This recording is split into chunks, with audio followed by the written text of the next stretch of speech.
Hi hello ನಮಸ್ಕಾರ. ಎಲ್ಲರೂ ಹೇಗಿದ್ದೀರಾ? ಎಲ್ಲರೂ ಚೆನ್ನಾಗಿದ್ದೀರಾ ಅಂತ ಭಾವಿಸ್ತಾ ನನ್ನ ಒಂದು ವಿಡಿಯೋನ ಸ್ಟಾರ್ಟ್ ಮಾಡ್ತಾ ಇದ್ದೀನಿ. Welcome back to our YouTube channel Pavana Lokesh Kannada vlogs. ಇವತ್ತು ಕೇರ್ಪೇಟೆಗೆ ಹಾಗೆ ಹೋಗಿದ್ವಿ. ಕೇರ್ಪೇಟೆಗೆ ಹೋಗಬೇಕಾದ್ರೆ ನೋಡಿ ವ್ಯೂಸ್ ಎಷ್ಟು ಅಂದರೆ ಮಳೆಯೇ ಇಲ್ಲ, ಮಳೆ ಇಲ್ಲದೆ ಗ್ರೀನರಿ ಹೋಗಿ ಒಂಥರ ಬ್ರೌನ್ ಕಲರಲ್ಲಿ ಆಗ್ತಿದೆ. ಮಳೆನೇ ಇಲ್ಲದೇ ಫುಲ್ಲು ಏನಕ್ಕೆ ಹೀಗೆ ಆಗ್ತಿದೆ ಅನ್ನೋದು ಗೊತ್ತಿಲ್ಲ. ನೆಕ್ಸ್ಟ್ ಮಂತ್ ಕೂಡ ಇನ್ನೂ ಬಿಸಿಲಂತೆ, ಬಟ್ ಮಳೆ ಯಾವಾಗ ಅನ್ನೋದೇ ಗೊತ್ತಿಲ್ಲ. ತುಂಬ ಬಿಸಿಲು, ಆಲ್ಮೋಸ್ಟು ಇವಾಗ ಪ್ರೆಸೆಂಟ್ 33 ಡಿಗ್ರಿ ಏನೋ ಇದೆ ಬಿಸಿಲು ಅಂತ ಹೇಳ್ತಿದ್ರು. ಕೇರ್ಪೇಟೆಗೆ ಹೋಗಿದ್ವಿ. ಕೇರ್ಪೇಟೆಗೆ ಹೋಗಬೇಕಾದ್ರೆ ಹಾಗೆ ಯೂಟ್ಯೂಬ್ ಚಂದನ್ ಅವ್ರು ಇದ್ದಾರಲ್ಲ, ಯೂಟ್ಯೂಬ್ ಚಂದನ್ ಅವ್ರದ್ದು ಇಲ್ಲಿ ಬಟ್ಟೆ ಶೋರೂಮ್ ಇದೆ, ಅರಮನೆ ಕಲೆಕ್ಷನ್ಸ್ ಅಂತ ಅಂದ್ಬಿಟ್ಟು. ಅದೊಂದು ಕ್ಲಿಪ್ಸ್ ಇತ್ತು, ಅದನ್ನೇ ಹಾಗೆ ಕ್ಲಿಪ್ಪಿಂಗ್ನ ಆ್ಯಡ್ ಮಾಡಿದ್ದೀನಿ. ಇದು ಹಾಗೆ ಹೋಗಬೇಕಾದ್ರೆ ಇದು ಸರ್ಕಲಿಂದ ಡೌನ್ ಹೋಗಬೇಕಾದ್ರೆ ಅರಮನೆ ಕಲೆಕ್ಷನ್ ಅಂತ ಯೂಟ್ಯೂಬ್ ಚಂದನ್ ಅವ್ರದ್ದು. ಚಂದನ್ ಗೌಡ ಅವ್ರು ಗೊತ್ತಿದ್ದರೆ ಎಲೆಕ್ಷನ್ ಕೂಡ ನಿಂತಿದ್ರು, MLA ಎಲೆಕ್ಷನ್ಗೆ ಲಾಸ್ಟ್ ಟೈಮು. ಇದೆ ನೋಡಿ, MLA ಎಲೆಕ್ಷನ್ನು ಕೂಡ ನಿಂತಿದ್ರು ಅವರು last time. YouTube Chandan Gowda ಮತ್ತು ಅವ್ರ ವೈಫ್ ಕೂಡ ಯೂಟ್ಯೂಬರೇ, ನವ್ಯ ನಾರಾಯಣ್ ಅಂತ ಅಂದ್ಬಿಟ್ಟು, ನವ್ಯ ನಾರಾಯಣ್ ಗೌಡ ಅನ್ಸುತ್ತೆ. ಅವರು ಕೂಡ ಯೂಟ್ಯೂಬರೇ. ನೋಡಿ, ಕೇರ್ಪೇಟೆಯವ್ರು ಯಾರಾದರೂ ಇದ್ದರೆ ಮತ್ತು ಸುತ್ತಮುತ್ತ ಇರೋರಾದ್ರೂ ಒಂದು ಸಲ ವಿಸಿಟ್ ಮಾಡಿ ನೋಡಿ, ತುಂಬ ಚೆನ್ನಾಗಿದೆ. ನಾನೊಂದು 2-3 ಮಂತ್ಸ್ ಬ್ಯಾಕ್ ಹೋಗಿದ್ದೆ. ಬೆನ್ಸ್ ವೇರ್ ಅಂತೂ ಆಲ್ಮೋಸ್ಟ್ ಬ್ರ್ಯಾಂಡೆಡೇ ಇರೋದು. ಇವಾಗ ಒಂದು 1 ಮಂತ್ ಹಿಂದೆ ಆಫರ್ ಏನೋ ಬಿಟ್ಟಿದ್ರಲ್ಲ, 399 349ಗೇನೋ ಶರ್ಟ್ಸು ಅಂತೆಲ್ಲ. ಆವಾಗ ಒಂದು ಸಲ ನಾನು ನನ್ನ ಹಸ್ಬೆಂಡ್ ಹೋಗಿದ್ವಿ, ಅವರು ನೋಡೋಣ ಅಂತ ಅಂದ್ಬಿಟ್ಟು. ತುಂಬ ಚೆನ್ನಾಗಿದೆ ಕಲೆಕ್ಷನ್ಸು. ನಿಯರ್ ಇರೋರು ವಿಸಿಟ್ ಮಾಡಿ.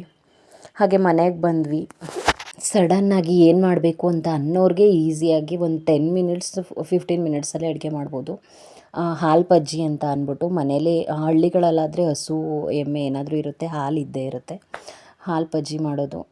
ಬಾಣಲಿ ಸ್ವಲ್ಪ ಕಪ್ಪಾಗ್ಬಿಟ್ಟಿದೆ, ಇದು ಹುರಿಯೋಕ್ಕೆ ಅಂತ ಅಂದ್ಬಿಟ್ಟು ಇಟ್ಕೊಂಡಿದ್ದೀನಿ. ಏನಾದ್ರು ರೋಸ್ಟ್ ಮಾಡೋಕ್ಕೆ ಜೀರಿಗೆ, ಮೆಣಸು, ಮೆಂತ್ಯ, ತುಪ್ಪಕ್ಕಾದರೆ ಹಸಿಮೆಣ್ಸಿಕಾಯಿಗಳು ಮತ್ತು ಬಸ್ಸಾರು ಮಾಡಿದ್ರೆ ಈರುಳ್ಳಿ, ಬೆಳ್ಳುಳ್ಳಿ ಈ ಥರ ಹುರ್ಕೊಳ್ಳೋಕ್ಕೆ ಅಂದ್ಬಿಟ್ಟೇ ಇಟ್ಟಿದ್ದೀನಿ. ಇದು ಹಸಿಮೆಣ್ಸಿಕಾಯಿ ಫಸ್ಟು ಜೀರಿಗೆ ಮೆಣಸು ಹುರ್ಕೊಂಡು ಹಾಕ್ಕೊಂಡಿದ್ದೀನಿ, ಮತ್ತು ಹಸಿಮೆಣ್ಸಿಕಾಯಿನ ಹುರಿದ್ಬಿಟ್ಟು ನೀಟಾಗಿ, ಅಂದರೆ ಅದು ಮೆಣಸಿಕಾಯಿ ಹುರಿದಾದ್ಮೇಲೆ ಸ್ವಲ್ಪ ಅದನ್ನು ಇದು ಮಾಡಿದ್ರೆ ಅದ್ರ ಸ್ಮೆಲ್ ಒಂಥರ ಚೆನ್ನಾಗಿರುತ್ತೆ. ಆ ಥರ ಸ್ಮೆಲ್ ಬರಬೇಕು, ಹಸಿ ಸ್ಮೆಲ್ ಬರಬಾರ್ದು ಅಷ್ಟು. ಆ ಥರ ಹುರ್ಕೊಂಡು ನೀಟಾಗಿ ಹುರ್ಕೊಂಡು ಜಾರ್ಗೆ ಹಾಕ್ಕೋಬೇಕು. ಆಲ್ರೆಡಿ ಕಾಯಿ ಹಾಕಿದ್ದೀನಿ, ಕಾಯನ್ನು ಹುರಿಯಲ್ಲ. ಕಾಯಿ, ಜೀರಿಗೆ, ಮೆಣಸು, ಹಸಿಮೆಣ್ಸಿಕಾಯಿ ಹುರಿದಿರೋದನ್ನ ಅದಕ್ಕೆ ಆ್ಯಡ್ ಮಾಡ್ಕೊಳ್ಳೋಣ. ನೋಡಿ, ಇನ್ನೂ ರೋಸ್ಟ್ ಆಗ್ತಾಯಿದೆ. ಅದು ಚೆನ್ನಾಗಿ ರೋಸ್ಟ್ ಆಗಬೇಕು ಆಲ್ಮೋಸ್ಟು, ಇಲ್ಲಾಂದರೆ ಹಸಿ ಸ್ಮೆಲ್ ಇದ್ದರೆ ಮೇಯ್ನಾಗಿ ಊಟ ಟೇಸ್ಟ್ಗಿಂತ ಗ್ಯಾಸ್ಟ್ರಿಕ್ ಆಗುತ್ತೆ. ನೀವೆಷ್ಟು ಹಸಿಮೆಣ್ಸಿಕಾಯಿ ಆಗಲಿ ಒಣಮೆಣ್ಸಿಕಾಯಿ ಆಗಲಿ ಸ್ವಲ್ಪ ರೋಸ್ಟ್ ಮಾಡಾಕ್ತೀರ, ಅಷ್ಟು ಗ್ಯಾಸ್ಟ್ರಿಕ್ ಕಡಿಮೆ ಆಗುತ್ತೆ. ಹುರಿದಾಗಲಿ ಹಸಿಮೆಣ್ಸಿಕಾಯಿ ಬೇಸ್ ಹಾಕಿ ನೋಡಿ ಗ್ಯಾಸ್ಟ್ರಿಕ್ ಆಗುತ್ತೆ, ಬಟ್ ಹುರಿದಾಕಿ ನೋಡಿ ಅಷ್ಟು ಗ್ಯಾಸ್ಟ್ರಿಕ್ ಆಗೋಲ್ಲ. ಹಾಗಾಗಿ ನಾನು ಹುರಿದು ಹಾಕಿದ್ದು. ಈ ಸಾಂಬಾರಿಗೆಲ್ಲ ಯಾರು ಬೇಯಿಸಲ್ಲ ಅನ್ಕೋತೀನಿ, ಹುರಿದೇ ಹಾಕೋದು.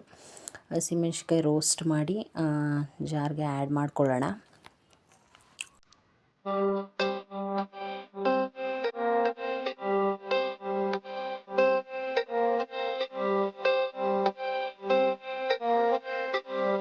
ನಾನು ಬೆಳ್ಳುಳ್ಳಿ ಮೊದಲೇ ಹಾಕಿದ್ದೀನಿ, ಅದು ರೆಕಾರ್ಡ್ ಇಟ್ಟಿದೆ, ಅದು ಕರೆಕ್ಟಾಗಿ ರೆಕಾರ್ಡ್ ಆಗಿಲ್ಲ. ಬೆಳ್ಳುಳ್ಳಿ ಹಾಕಿದ್ದು, ಬೆಳ್ಳುಳ್ಳಿ ಒಂದು 2 ಆದರೂ ಹಾಕ್ಕೊಳ್ಳಿ. 2 ಬೆಳ್ಳುಳ್ಳಿ ಏನೋ ಬಿಡಿಸಿ ಹಾಕಿದ್ದೀನಿ, ಮತ್ತು ಸ್ವಲ್ಪ ಈರುಳ್ಳಿ ಮತ್ತು ಕೊತ್ತಂಬರಿ ಸೊಪ್ಪನ್ನ ಆ್ಯಡ್ ಮಾಡ್ಕೊಳ್ಳಿ. ನಮ್ಮನೆ ಕೊತ್ತಂಬರಿ ಸೊಪ್ಪು ಖಾಲಿಯಾಗಿತ್ತು, ಫ್ರಿಜ್ಜಲ್ಲಿ ಇದ್ದಿದ್ದು ಚೆನ್ನಾಗಿರಲಿಲ್ಲ, ತರಿಸ್ಬೇಕು.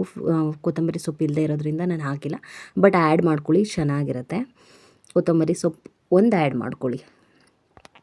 ಸ್ವಲ್ಪ ಎಣ್ಣೆನ ಹಾಕ್ಕೊಂಡು ಅದು ಬಿಸಿಯಾದ ಮೇಲೆ ಸಾಸಿವೆನ ಹಾಕಬೇಕು. ಫಸ್ಟು ಸಾಸಿವೆ ಚೆನ್ನಾಗಿ ಸಿಡಿಬೇಕು. ಸಾಸಿವೆ ಸಿಡಿದ ಮೇಲೆ ನಾನು ಸ್ವಲ್ಪ ಕಡಿಮೆ ಕೊಟ್ಟಿರ್ತೀನಿ. ಯಾಕೆ ಅಂತಂದರೆ ಸೀದೋಗ್ಬಿಡುತ್ತೆ ಈ ಥರ ಒಗ್ಗರಣೆಗಳೆಲ್ಲ ಹಾಕ್ಬೇಕಾದ್ರೆ. ಸ್ವಲ್ಪ ಕಡಿಮೆ ಉರಿನೇ ಇಟ್ಕೊಂಡಿರಬೇಕು, ಇಲ್ಲಾಂದರೆ ಯಾವುದು ಕರೆಕ್ಟಾಗಿ ರೋಸ್ಟ್ ಆಗೋಲ್ಲ, ಮೇಲೆಲ್ಲ ಸೀದೋಗಿರುತ್ತೆ.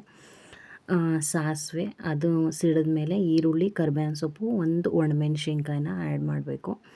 ಒಂದು ಒಣಮೆಣ್ಸಿನ್ಕಾಯಿ ಹಾಕಾದಮೇಲೆ ಅದು ಸ್ವಲ್ಪ ರೋಸ್ಟ್ ಆದಮೇಲೆ ನಾವೇನು ಮಸಾಲೆನ ಇಟ್ಕೊಂಡಿರ್ತೀವಿ, ಮಸಾಲೆನ ಆ್ಯಡ್ ಮಾಡಬೇಕು. ಇದು ಸ್ವಲ್ಪ ಬೇಯ್ತಿದೆ, ಸ್ವಲ್ಪ ಒಂದು ನಿಮಿಷ ಸಾಕು ಬೆಂದಮೇಲೆ ಅದು ನಾನು ರುಬ್ಬಕ್ಕೆ ಹೇಳಿದ್ನಲ್ವ ಏನೇನು ಇಟ್ಕೊಂಡಿರ್ತೀವಿ ಅಂತ.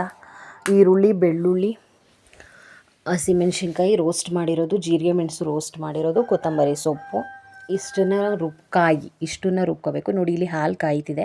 ಇನ್ನೊಂದು ಕಡೆ ಒಲೆಯಲ್ಲಿ ಹಾಲನ್ನ ಬಿಸಿ ಮಾಡ್ಕೊಳ್ತಾ ಇದ್ದೀನಿ.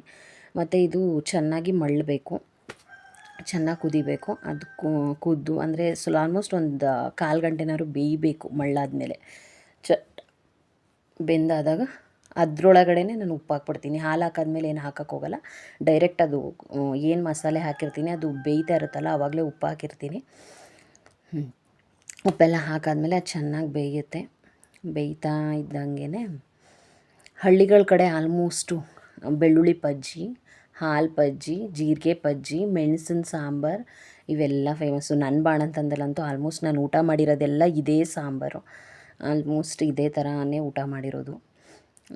ಹೆಲ್ತ್ಗೂ ಕೂಡ ಒಳ್ಳೆಯದು. ಅಂದರೆ ಜೀರಿಗೆ, ಮೆಣಸಾಗಲಿ, ಶುಂಠಿ ಆಗಲಿ, ಬೆಳ್ಳುಳ್ಳಿ ಆಗಲಿ ಇದೆಲ್ಲ ಒಂದು ಆಯುರ್ವೇದಿಕಲ್ಲಿ ಬರುವಂಥದ್ದೇ. ಹಾಗಾಗಿ ಹೆಲ್ತ್ ಕೂಡ ಒಳ್ಳೆಯದು ಈ ಪಜ್ಜಿಗಳು. ಇದು ನಮ್ಮ ಅತ್ತೆ ರೆಸಿಪಿ, ನಮ್ಮ ಅತ್ತೆ ಮಾಡ್ತಾರೆ, ಅವ್ರ ಹತ್ರ ನೋಡ್ಕೊಂಡು ನಾನು ಕಲ್ತ್ಕೊಂಡಿದ್ದು. ಇದು ಹಾಲು ಮಳ್ಳುತ್ತೆ. ಹಾಲು ಡೈರೆಕ್ಟಾಗಿ ಹಾಕೋದ್ಕಿಂತ ಬೇಯಿಸ್ಬಿಟ್ಟು ಅದರೊಳಗಡೆ ಆ್ಯಡ್ ಮಾಡಿದ್ರೆ ಏನೋ ಒಂಥರ ಚೆನ್ನಾಗಿರುತ್ತೆ. ಒಂದೊಂದು ಸಲ ಏನಾಗ್ಬಿಡುತ್ತೆ ಅಂದರೆ ಹಾಲು ಒಡೆದೋಗೋದು ಈ ಥರ ಎಲ್ಲ ಆದರೆ, ಫ್ರಿಜ್ಜಲ್ಲಿ ಇಟ್ಟಿದ್ದಾಗ ಒಡೆದೋಗೋದು ಆ ಥರ ಏನಾರಾದರೆ ಸಪ್ರೇಟ್ ಕಾಯಿಸ್ದಾಗ ಗೊತ್ತಾಗ್ಬಿಡುತ್ತೆ ಏನು ಹಾಳಾಗುತ್ತಾ ಇಲ್ಲ ಚೆನ್ನಾಗಿದೆಯಾ ಅಂತ ಅಂದ್ಬಿಟ್ಟು. ಆವಾಗ ಅದೊಂದು ಹೆಲ್ಪ್ ಆಗುತ್ತೆ. ಸಾಂಬಾರ್ಗೆ ಹಾಕ್ಬಿಟ್ಟು ಆ ಥರ ಆಗೋದ್ಕಿಂತ ಇದರಲ್ಲೇ ಗೊತ್ತಾಗ್ಬಿಡುತ್ತೆ ಅದು ಚೆನ್ನಾಗಿ ಬೆಂದಿದೆ. ಇವಾಗ ಹಾಲನ್ನ ಆ್ಯಡ್ ಮಾಡ್ಕೊಳ್ತೀನಿ ಅದ್ರ ಜೊತೆಗೆ. ಇಷ್ಟೇ ಹಾಲು ಪಜ್ಜಿ. ಇದನ್ನ ಒಂದೆರಡು ಕುದಿಸಿದ್ರೆ ಚೆನ್ನಾಗಿ, ಉಪ್ಪೆಲ್ಲ ಆಲ್ರೆಡಿ ಹಾಕಿರೋದ್ರಿಂದ ಇದನ್ನು ಕೂಡ ಒಂದೆರಡು ಕುದಿ ಚೆನ್ನಾಗಿ ಕುದಿಸ್ಬೇಕು. ಕುದಿಸ್ಬಿಟ್ಟು ಊಟ ಮಾಡಿದ್ರೆ ನಿಜ ತುಂಬ ಚೆನ್ನಾಗಿರುತ್ತೆ. Easy recipe, 10 ನಿಮಿಷದಲ್ಲಾಗುತ್ತೆ. ಒಂದು ಸಲ ಟ್ರೈ ಮಾಡಿ ನೋಡಿ ಮನೇಲಿ, ತುಂಬ ಚೆನ್ನಾಗಿರುತ್ತೆ. ಇದಕ್ಕೆ ಸೈಡ್ಸ್ಗೆ ಹಪ್ಪಳ ಇಲ್ಲ ಅಂತಂದರೆ ಮಜ್ಜಿಗೆ ಮೆಣಸಿನ್ಕಾಯಿ ಎಷ್ಟು ಚೆನ್ನಾಗಿರುತ್ತೆ ಗೊತ್ತಾ. ಮಜ್ಜಿಗೆ ಮೆಣಸಿನ್ಕಾಯಿ ತುಂಬ ಚೆನ್ನಾಗಿರುತ್ತೆ. ಮಜ್ಜಿಗೆ ಮೆಣಸಿನ್ಕಾಯಿ ಇಲ್ಲ ಹಪ್ಪಳ ಈ ಥರ, ಇಲ್ಲಾಂದರೆ ಆಲೂಗೆಡ್ಡೆ ರೋಸ್ಟ್ ಮಾಡ್ತಾರಲ್ಲ, ಫಿಶ್ ತವಾ ಫ್ರೈ ಮಾಡೋಂಗೆ ಆಲೂಗೆಡ್ಡೆ ತವಾ ಫ್ರೈ ಮಾಡ್ತಾರಲ್ಲ ಅದು, ಆ ಥರದ್ದು ಏನಾದರೂ.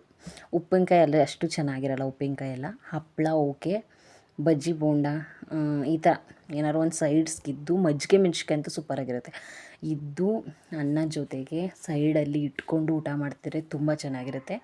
ನಾನು ಆಮೇಲೆ ಹಪ್ಪಳ ಮಾಡಿಕೊಂಡೆ, ಬಟ್ ಇದು ನನ್ನ ಮಗನಿಗೆ ಅಂತ ಅಂದ್ಬಿಟ್ಟು ಹಾಕ್ಕೊಳ್ತಿದ್ದೆ ಊಟ ಮಾಡಿಸೋಣ ಅಂತ. ನನ್ನ ಮಗಂಗೆ ತಿನ್ಸಾದ್ಮೇಲೆ ನಾನು ಕೂಡ ತಿಂದು ನೋಡಿದೆ, ತುಂಬಾ ಚೆನ್ನಾಗಿತ್ತು ಟೇಸ್ಟು.